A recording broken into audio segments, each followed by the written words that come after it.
दोस्तों, स्क्रीन पर आप जो देख रहे हो, ये जो जेसीबी है ये सफाई नहीं कर रही, बल्कि भूख और प्यास के मारे तड़प तड़प के मरने वाली गौ माता के शवों को ज़मीन में गाड़ने के लिए चल रही है। गौरतलब है कि पिछली बार काली तलाई में 8 गौ माता का देहांत हो गया था। वहीं इस बार फिर 4-5 गायों की मौत हो चुकी है। उन्हीं को ज़मीन में गाड़ने के लिए जेसीबी चल रही है। हालांकि अब खुजने तहसीलदार व राजस्व अमले ने इस गोवंश के मौत के आंकड़े को रोकने के लिए उचित प्रयास किए हैं और यहाँ के सरपंच और कुछ अन्य लोगों ने गौ माता की रक्षा के लिए अच्छे इंतजाम किए हैं। आज किस लिए आप यहाँ आए हैं? आज नहीं, मैं कल भी यहाँ आया था और मैंने गोवंश जो है गोवंश को यहाँ पे तड़पते हुए देखा। मैंने उस समय वेटनरी के AVFO मिस्टर डाबर को बुलवाया, उन्होंने भी देखा तो उनका यही कहना था कि सर पानी के कारण ये तड़प रहे हैं। उसी समय मैंने यहाँ के जो भी चौकीदार वगैरह थे उनको भेज के सारे गोवंश को तालाब तक छुड़वाया, पानी पिलवाया, फिर उनके जान में जान आई। तो मैंने यही सोचा कि यहाँ कोई परमानेंट व्यवस्था कर दी जाए। इसी कारण मैं आज आया। हमारे साथ हमारे सारे स्टाफ हैं, पटवारी, RI, हमारे ऑफिस के स्टाफ वगैरह सभी आए हुए हैं और मैंने सरपंच साहब को बुलवाया कि कोई एक अस्थाई हल निकाला जाए इन बेजुबानों के लिए। सर, एक एक करके गौ माता की मौत हो रही है, क्या रीजन है? मेन रीजन क्या है सर? ये तो मैं नहीं बता सकता, लेकिन कल से जो हमारे सामने जो बात आई है, पहले जो गौ माता की मौत हुई है उसके संबंध में जांच के लिए गई है। अभी जांच की रिपोर्ट शायद आई नहीं है, जैसा डॉक्टर साहब का कहना है। तो अब जब आएगी जांच रिपोर्ट तभी पता चला है। लेकिन फिलहाल जो दिख रहा है, गर्मी का सीजन आ रहा है और गर्मी के कारण उनको पानी वगैरह की समस्या हो रही है, पानी पीने को नहीं मिल रहा है और गाँव वाले खास करके इस मामले में थोड़ा सा कैसा दिख रहे हैं। गाँव वालों का कैसा रिस्पॉन्स है गौ माता को लेकर? गौ माता का रिस्पॉन्स मैंने कल भी चर्चा की लोगों से और आज भी की, तो लोगों का यही कहना है कि साहब हम क्या करें, हमको कुछ भी कर सकते हो भाई, पानी पीने के लिए आप क्यों नहीं जाने दे रहे हो गायों को। तो कोई भी ये बोलने को तैयार नहीं कि मैं रोक रहा हूँ, लेकिन सबको इस चीज़ की फिक्र रहती है कि हम गौ माता अगर जाएगी तालाब तक तो मेरा फसल नुकसान कर सकती है और इस आधार पर वो जाने नहीं दे रहे हैं। सर, राजगढ़ वालों को ये बता दीजिए, जनप्रतिनिधि कहते हैं गौ माता की रक्षा करो। आप तो सीधा बताइए, गौ माता के लिए यहाँ पर कोई जनप्रतिनिधि आए? नहीं, इसकी जानकारी मुझे नहीं है, कारण मैं खुद भी बाहर था। मैं कल ही आया हूँ, तो कल मैं आके सूझ गया। तो जनप्रतिनिधि कल पूर्व सरपंच थे, वर्तमान सरपंच कहीं बाहर गए हुए थे, आज वर्तमान सरपंच यहाँ आए हुए हैं। ऐसा हम नहीं कह सकते कि जनप्रतिनिधि नहीं आए हैं। और सरपंच साहब से जो मेरी बात हुई तो उन्होंने यह भी माना है कि हाँ ठीक है साहब, आप खेल वेल की व्यवस्था यहाँ करवा दें, हम पानी डेली डलवा देंगे ताकि इनको गोवंश को पानी मिले। आज के बाद पानी चारे की क्या व्यवस्था है सर? चारे की व्यवस्था तो हम पिछले 8 दिनों से करवा रहे हैं अपने निजी खर्चे से।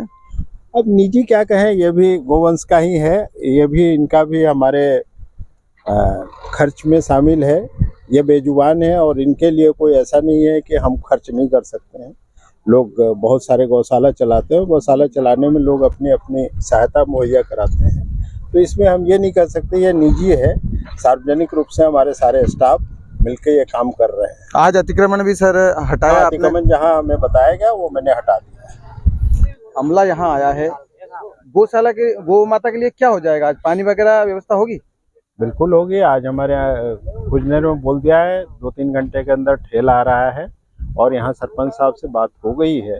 सरपंच साहब सुबह शाम हमेशा उस ठेल को पानी भरने का जिम्मा ले लिया उन्होंने। यहाँ का चौकीदार 24 घंटे अलर्ट रहेगा और गोवंश के लिए पानी की कमी न हो इसकी भी व्यवस्था की जाएगी। साथ में 2 ट्रॉली अभी चारा भी डाल दिया गया है और उनका स्थान भी चेंज कर दिया गया है, जहाँ छायादार वृक्ष है उसके नीचे गोवंश को बैठा। मतलब खुशी की बात यह है सर कि आज के बाद गौ माता को पानी की कोई दिक्कत नहीं रहेगी। मेरी पूरी प्रयास यही रहेगी और जैसा सरपंच साहब ने भी मुझे आश्वासन दिया है, तो मुझे कम से कम चारा और पानी के लिए इस गांव में दोबारा आने की आवश्यकता नहीं पड़ेगी। चलिए बहुत बहुत धन्यवाद। गौ माता सर आपकी रक्षा करे। सरपंच साहब से भी बात करेंगे। सरपंच साहब पानी कहाँ से? कोई दिक्कत नहीं है। तो ये खुशी की बात है। मतलब मैं शुरू में आया था तो मुझे दुख हो रहा था, लेकिन आज यहाँ आकर देखा कि साहब तहसीलदार महोदय, सरपंच साहब सभी अब बिल्कुल तैयार है कि गौ माता को कोई परेशानी नहीं होगी। तो दोस्तों, आसपास के जितने भी गांव वाले हैं उनसे हाथ जोड़कर निवेदन है, कृपया ये गौ माता है, हम इनका जयकारा लगाते हैं, कृपया करके इनकी सुध ले और इन गौ माता के लिए कुछ आर्थिक सहयोग भी आप कर सके तो करें। बहुत बहुत धन्यवाद। क्या शुभ नाम आपका? मेरा नाम डॉक्टर राममरण है। ये जो गौ माता की जो मृत्यु हो रही है, क्या कारण है? जी देखो, इनका प्रारंभिक भी इसका कुछ ही कहना बहुत मुश्किल होता है, क्योंकि ना शुरू में मेरे को थोड़े कुछ दिन पहले मेरे को संचालक महोदय द्वारा सूचना प्राप्त हुई थी, तो मैं मौके पर पहुंचा। मेरे साथ मेरे सहयोगी डॉक्टर धोनी भी साथ थे, क्योंकि हम लोगों ने आके जाकर देखा तो गायों की मतलब स्थिति बीमा खराब, मतलब एक आध की तो खराब थी, बाकी गाय बहुत सारी मर चुकी है सर। बहुत सारी इन द सेंस मैं जिस दिन आया था उस दिन 5 से 6 गाय मृत थी। तो सर ये बताइए, ये जो गौ माता है ये कहाँ की है? गौशाला की है या कहाँ की है? देखो, ज्यादातर तो किसानों की होती है। जो किसान अपने पहले तो पालते हैं, उनको दूध खाते हैं, जैसे उनका दूध निकलना बंद हो जाता है तो वो एक उसको आवारा के रूप में छोड़ देते हैं। बाकी आप रही बात गौशालाओं की, तो जहाँ तक मेरी नज़र में मैंने जो आसपास गौशाला हैं उनको पूछा है, उनका जो रिकॉर्ड होता है उन्होंने अपने रिकॉर्ड अनुसार सारी उनकी जो कैपेसिटी के अनुसार उन्होंने अपने रख रखी हुई है। पशुपालन विभाग का भी दायित्व रहता है ना सर कि गौ माता की रक्षा करे, इलाज करे। जी, लेकिन सर। फिर मैं एक दिन आया था, वहाँ पर कोई नहीं मिला, और लोग आरोप भी लगा रहे कि जब भी आते हैं तो पैसे लेते हैं, 150 रुपए लेते हैं, तब इलाज करते हैं।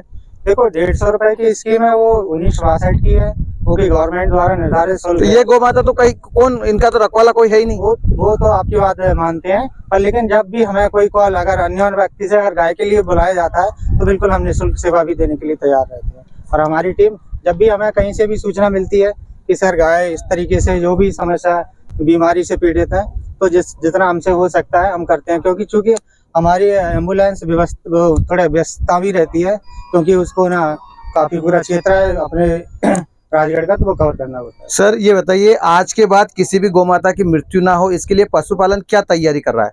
देखो, हमारे द्वारा तो जब भी हमें सूचना मिलती है, हम समय समय पर उनका टीकाकरण किया जाता है, और बाकी लोगों को भी समझाने की, इसमें क्या रहता है कि थोड़ा किसानों को भी समझाने की जरूरत रहती है। क्या है, अनावश्यक लोग पन्नियां फेंकते हैं, कहीं भी कुछ भी, मतलब शादियों में जो खाना वाना बचता है तो मतलब कहीं भी एक जगह फेंक देते हैं, तो वो गाय कभी कभी खा लेती है, तो उससे उनका पेट फूल जाता है और अनावश्यक रूप से कभी कभी वो मृत्यु की हो जाती है। अब तो नहीं है कोई बीमार?